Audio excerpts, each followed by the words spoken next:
What is up guys, 265TechGuy here, bringing you another video.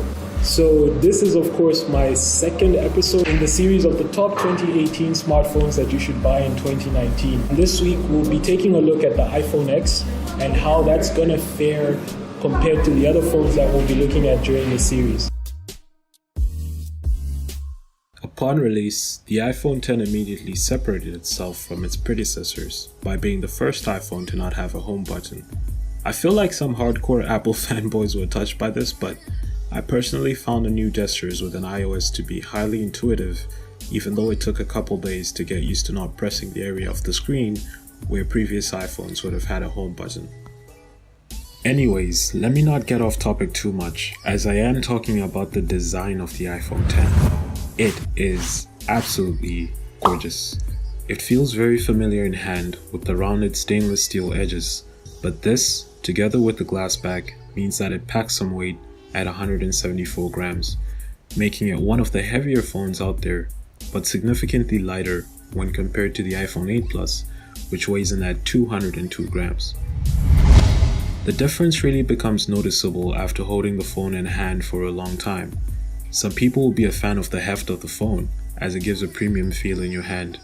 But recent phone releases from Samsung and Huawei have proven that we can have light phones which still maintain premium materials in the build. This is of course Apple's first ever smartphone with an OLED panel, and it's ironic actually that this panel is manufactured by Samsung, but it's actually quite a good panel. I don't think personally it's as crisp as some of the other Android devices that I've used, such as the Galaxy Note 8, the Note 9, and also the S9 Plus, but I feel that for the size of this screen, it's actually quite sufficient. About that screen size, when the iPhone X was released, Apple claimed that the display is much larger than the iPhone 8 Plus. On paper, the iPhone X has a 5.8-inch display compared to the 8 Plus's 5.5-inch display, but in reality, the screen real estate has everything to do with the aspect ratio. The iPhone X has a 19.5:9 ratio compared to the 8 Plus's 16:9 ratio, so it's much taller and narrower. Not forgetting to mention that some screen real estate is being eaten away by this huge notch. With that said, the display is actually not that bad, and for the first time ever, iPhone users are enjoying the benefits of OLED panels, which include those deep blacks and super vivid colors. However, you may be wanting to look to the iPhone XS Max or even the XR if a larger display is what you're after. The iPhone X already seems to be a phone with a lot of firsts. As we've already said, this is Apple's first OLED panel screen, and it's also, as you've noticed, the first Apple phone without Touch ID. Now, using Face ID has been quite an experience for me. I've found that it actually works most of the time. I've only had several times where it didn't work, and that was usually because I was looking away or something of that nature. But Face ID works, and I feel as though that's the future of all identification. But of course, at the time of making this video, the Galaxy S10 has come out with the sonic fingerprint reader built into the screen, and I'm excited to see how Apple is going to respond to that, whether they're going to keep Face ID or whether they're going to do something similar. When it comes to the camera, iPhones are known to be exceptionally good at giving you perfect images almost all the time. I will say that I'm slightly biased as a predominantly iOS user, but the iPhone X is no exception. iPhone cameras have been improving year upon year, but the most iconic transition had to be when Apple added a secondary lens to the 7 Plus and enabled portrait mode photography. Portrait mode on the iPhone X works pretty well.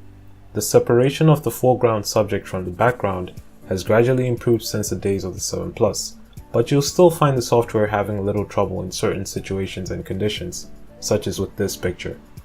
Apple also went ahead and added several lighting profiles in the camera app as you use portrait mode. So these are essentially just applying different lighting effects to your image, such as natural light, studio light, and contour light. It works with some images in some situations, but I would say it's a little bit gimmicky. Shots taken with the normal f1.8 non-telephoto lens are crisp and clear. Dynamic range is quite good in most conditions, but definitely the 10 will always be a performer in favorable daylight conditions. I will say that I was quite impressed with the performance in low light conditions. You can see a little bit of noise in the image, but this is normal as the camera tries to brighten up the image with a higher ISO number. Swinging to the front-facing camera, Apple finally caught up with other smartphones and added a portrait mode. The pictures taken with the 7-megapixel front shooter are detailed, and I found that the iPhone tends to take color neutral yet warm images. This allows you more room to edit and post-processing. The front camera also supports what Apple calls Animoji or Memoji, which essentially just lets you create an animated emoji of yourself. Video on the iPhone is quite good as well.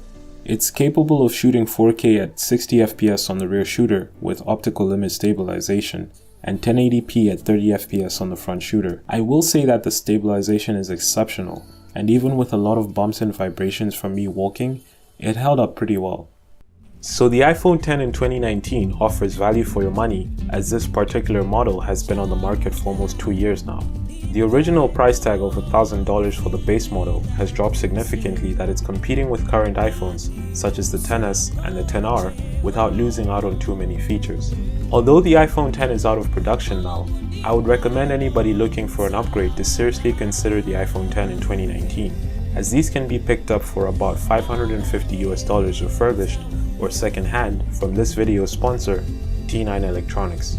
As always, thanks for watching, and if you enjoyed this video, please be sure to subscribe and click the bell icon.